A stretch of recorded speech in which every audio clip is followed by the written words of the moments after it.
First, to the latest from the governorship election in Nasarawa State, and the charge from the PDP opposition that the results have been manipulated by the governing APC party. For a third day running, protests have erupted in the north-central state over allegations of vote rigging and the re-election of Governor Abdullahi Sule. Large crowds dominated by women, many of them topless, have been on the streets expressing their anger over the vote, accusing Governor Sule of forcing himself on them.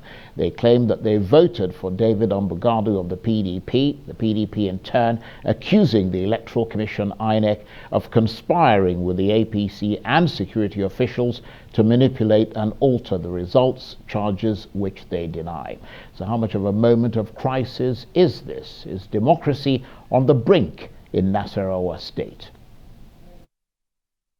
Well, for more on this, I'm joined now in the studio by the former Director General of the National Orientation Agency, Mike Omeri, who is currently the spokesman for the People's Democratic Party's Campaign Council in Nasarawa State. Thank you very much indeed for coming in. Thank you for having me. Good evening, viewers. Just summarize for us the PDP's case against Governor Sule's INEC declared victory. Well, thank you very much. The last election started peacefully nearly everywhere. Issues came towards the end of it when 99.5% of the results were released. Now, our point of disagreement arose from the fact that 3 units, 3 wards in 2 local government areas that had no capacity to produce 5,000 votes by themselves from those units produced over 20,000 votes from nowhere. And if you go to IRF, that is the INEC portal now, you will see the reality of the fraud. So we are asking that don't forget the other ones that happen all over the place that we know. Let us just check these 3 areas, in fact 4 areas, because the 4th area in the same Lafia local government area, Ashige ward, because of the overvoting in 1 unit, the entire result was cancelled at the local government collection center, not even at the polling unit, which is against the electoral law. And then in Chiroma ward, the total, and Gayam ward, the total accredited voters and the number of voters eventually is in disagreement. The numbers don't add. They just don't add. Same thing with Tunga in our local government area. So let us just use what INEC has by itself on its own portal. We're not asking for too much. Let us just check and see what the figures tell. Yeah, so what are you asking for then? I don't understand. We're asking that the right thing be done.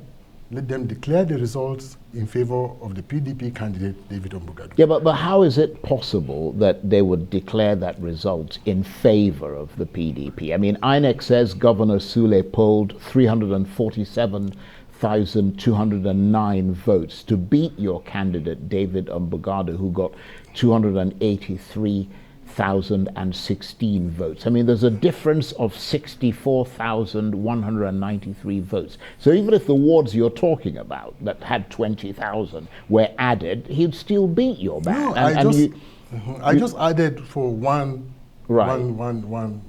There are others. Okay? Let me tell you something. When this election started, I mean the coalition started, we were winning in spite of all the attempts at manipulating the results, until they got to that point where they couldn't do anymore. So they just allocated numbers. This 20,000 I talked about is just for 1 ward. All the others had different kinds of numbers added to them just to beat our candidate. So what we are saying, review it based on what INEC has uploaded and our agents have collected from INEC's, from the conduct of the exercise, and let's see who won. So declare the person who won. That is our appeal. And if you will not, then we know that something is wrong with the processes and the democracy we are practicing. And I want to tell you this. If Governor Sule, I know him very well, he's a good man. If he is briefed properly by the messy conduct of his officials to put him in this situation, he will walk out of government house without qualms. And I expect the honorable thing to be done. Right. Well, he must be seeing the protests, and I wanted you to reflect on those protests. They've been going on for several days now in Lafia, the Nasarawa state capital. I wonder what you think of the significance of the fact that many women are going out there topless as part of these protests. I mean, I presume everything's been peaceful so far. Yeah. You see, from what I saw, because we left to go and reflect on what happened. Then we saw the protests, like every other person. And the nature of the process, driven by women and some youths and so forth and so on, they have agreed. When we call them, please, no, don't do this. I will call a few of the people. They said, no, they have to protest their votes. They made a choice. They had a decision. And you can see the topless women, I have very stark naked women. They couldn't have been paid to do those things that they are doing. That shows you the extent of pain and conviction. They are determined to press home their case, and that they want to be heard, and so the right thing be done. Well, INEC is not doing what you want it to do. I mean, so shouldn't you be making your case in court rather than on the streets, where things could potentially get out of hand and possibly turn violent as the emotions continue to run high? We as a party are not on the street yet. These are members of the polity. They are PDP people, they are APC people that voted for Ombugadu, they are members of other parties, and indigenous of Nasarawa State that are on the street. The PDP has not, you have not seen a single flag of the PDP there. Most of the people... But these are your supporters. Well, they are supporters. We have supporters in APC, they are there. They are Muslims, they are Christians, they are those who do not do any one of these.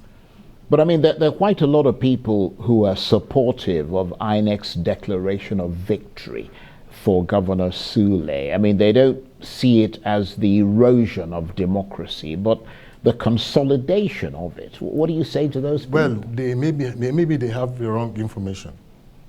Let them go to IRF portal, their own portal, government portal, the police of the electoral process. Let them see what is there and what was finally arranged and declared. You see, the clumsiness of this exercise is that the arranged figures were at the final collation, not at the point where, if you go to where the results came from, it tallies with what we have. That is what is on IRF and INEC portal, up to the local government collation. It was at that point that little things started coming in. So let me just be clear now. Yeah. You think that your candidate won the election? We believe so. We're not thinking, we believe so. Right. From what we have and what INEC also has. Right. And what is the difference between what you have and what INEC has? You see, if all the votes are collated, including all this, and we will have beaten ASULE, even if it is by 4,000 votes. Right. Obviously, there are these very different... And that is in just these three wards from 2 local government areas. Right. Well, obviously, there are these very different narratives in Nasarawa State at the moment. At some point, both camps are going to have to reconcile. I mean, you can't go on like this. Do you worry about the long-term impact that this divisive election could have on the future of Nasarawa State? Just like the people of Nasarawa State, we want the right thing to be done so we can develop rightly. Whatever the reconciliation, if it is not done on the right pedestal, you know that it's going to have K-leg. So somebody has to give. Something must happen. Yeah, but you can go to court. Well, that is an option. Right. I mean, what would be the grounds on which you would challenge Governor Sule's victory in court? Because obviously the evidence needs to be convincing beyond sort of what you hear on television. And you've got to prove your case. Yes, we are ready. We have sufficient. If we hadn't any evidence, we wouldn't be doing what we are doing. Right.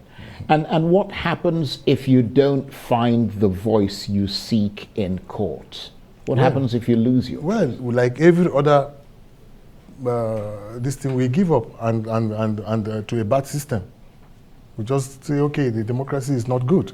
Right. And we begin to suspect the value of democracy to development and its goals. Yeah, but you're preparing to go to court. Well, I wouldn't say much. I don't want to say much about that. Our lawyers are working on it. We are just working with what we have at the moment. Well, you don't really have much following of a choice the processes. if INEC doesn't concedes to what is they've already declared the result. Yes, we know. So they're not going to go back and start reversing. We know the implications of the law, but we want to follow the process. Right. So clearly a huge fracture at the heart of Nasarawa society. How much of a moment of political crisis would you say this is? Well, you see, Nasarawa has been largely peaceful and never divided like we have been divided this moment. And it is this politics that has divided us. This politics imputed the politics of tribe, religion, and so forth and so on that was not initiated by us.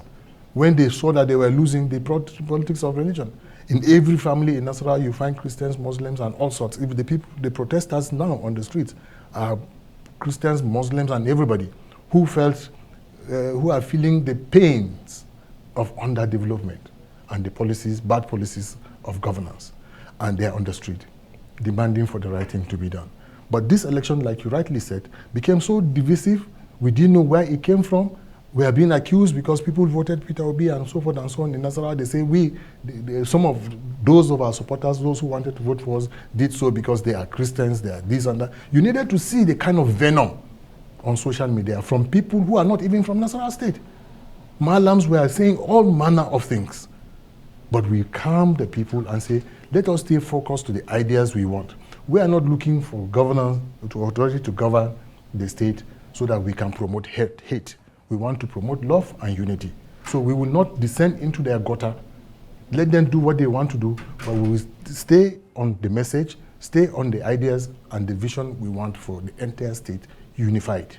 Okay, Mike, thank you very much indeed. Mike Omeri is the spokesman for the People's Democratic Party's Campaign Council in Nasarawa State, and he's of course the former Director General of the National Orientation Agency. Thank you very much. And of course, as always, here on Arise News, the APC have the right of reply if they want to take that up, come and respond to some of the things you heard on the program.